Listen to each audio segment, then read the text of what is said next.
Welcome to ప్రజాప్రతినిధి news. Sangareddy జిల్లా కేంద్రంలోని విశ్రాంత ఉద్యోగుల జిల్లా భవనాన్ని సంగారెడ్డి ఎమ్మెల్యే చింతా ప్రభాకర్ సోమవారం సందర్శించి కార్యాలయ ఆవరణలో మొక్కలు నాటారు. ఎమ్మెల్యే చింతా ప్రభాకర్ కి విశ్రాంత ఉద్యోగులు స్వాగతం పలికి సాల్వాతో సన్మానించి తమ సమస్యలను ఎమ్మెల్యే దృష్టికి తీసుకొచ్చారు. భవన నిర్మాణానికి కృషి చేసిన ఎమ్మెల్యేకి ప్రత్యేకమైన ధన్యవాదాలు తెలిపారు. 2018లో మాజీ మంత్రి హరీష్ రావు ఎమ్మెల్యే చింతా ప్రభాకర్ ఆశీర్వాదంతో సంఘ భవనానికి స్థలం కేటాయించి నిధులు కేటాయించారని వారు గుర్తు చేశారు.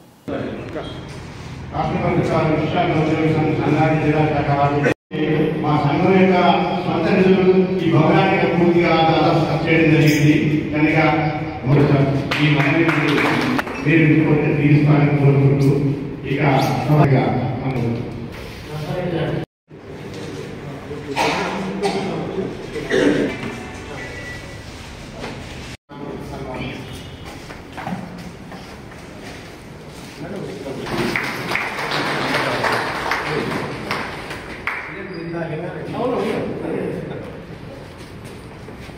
Sorry.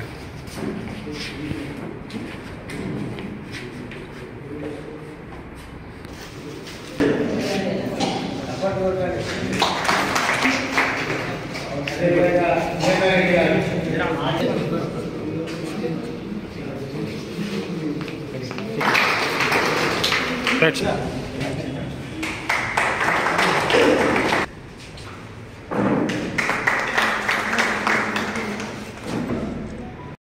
సమయాన్ని కేటాయించి వచ్చేసి మన యొక్క వర్కర్లు మన యొక్క శిక్షణతో విని మనకు కొన్ని విధాలుగా ఉండాలని హామీ ఇచ్చిన గౌరవనీయులు ఎమ్మెల్యే గారికి ధన్యవాదాలు తెలుపుతున్నాను.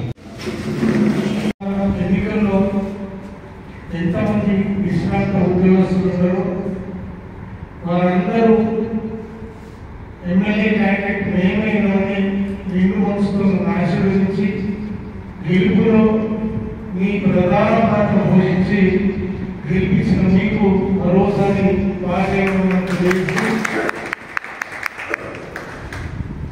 నా బాధ్యత నా విద్యుత్ గర్వం కూడా ఈ భవనం పూర్తి వారు ఇంకా పైప్లో వేసుకోవడానికి కానీ మీరు కొంత డబ్బు వేసి ఖర్చు పెట్టిన డబ్బు కూడా నేను ఇప్పిస్తానని మనస్ఫూర్తి విశ్రాంత ఉద్యోగస్తులు మీ కార్యక్రమాలు ఏమన్నా చేసుకోవాలంటే చేసుకోలేని పరిస్థితుల్లో ఇబ్బంది పడకూడదన్న ఉద్దేశంతో కొంత డబ్బు కూడా మీకు డిపాజిట్ చేసుకోవడానికి మరి ఆ విషయం కూడా తొందరలోనే మీకు డబ్బులు ఏర్పాటు చేస్తామని తెలియజేస్తూ ఇప్పటికైనా ఈ విశ్రాంత ఉద్యోగస్తుల తరఫున మేము మీ అడుగులో చేస్తూ మీ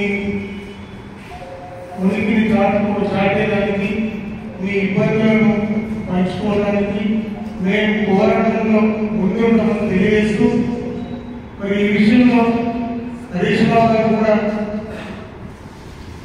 ఈ విశ్రాంత ఉద్యోగస్తుల గురించి అన్ని విషయాలు కూడా అసెంబ్లీలో చెప్పడం జరిగింది.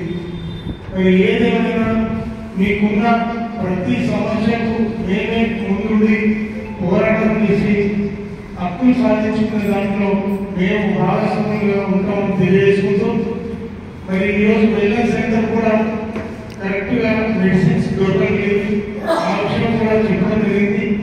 మరి ఆ విషయంలో కూడా మరి జాగ్రత్తలు తీసుకొని చేస్తామని మంత్రి గారు కూడా చెప్పడం జరిగింది. మరి ఏదేమైనా మొన్న కార్యక్రమానికి నేను రాకపోవడంలో జరిగిందంటే దానికి అసెంబ్లీ నడుస్తామని కాబట్టి అసెంబ్లీ నడుస్తున్నప్పుడు మరి రాకూడదు అని చివరి రోజు అసెంబ్లీ ఏ రకంగా నడుస్తుందో కూడా మీకు తెలుసు.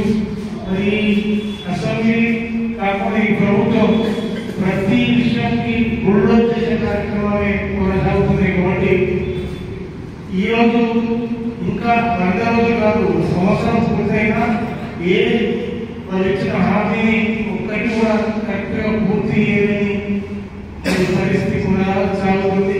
అయినా మేము ప్రజల పక్షాన మరి ప్రజలకు ఇచ్చిన మాట నెరవేర్చమని ఈరోజు కోట్లాడుతూ ఉన్నాం. ఖచ్చితంగా ప్రభుత్వాన్ని నిలదీసి అడగడంలో మా పాత్ర వచ్చి ఇక్కడ తగ్గింది. మరి ఆ విషయంలో మీ రెండు వందల ఆశీర్వాదంగా ఉండాలని మరోసారి తెలియజేసుకుంటూ మీకు ఏ ఇబ్బంది లేకుండా ఏ ఇబ్బంది వచ్చినా నేను మీ కుటుంబ సభ్యులుగా నేను ఉంటాను తెలియజేసుకుంటూ మీ ఆశీర్వాదం మాకు ఎప్పుడు ఉండాలని మనస్ఫూర్తిగా కోరుకుంటూ సెలవు.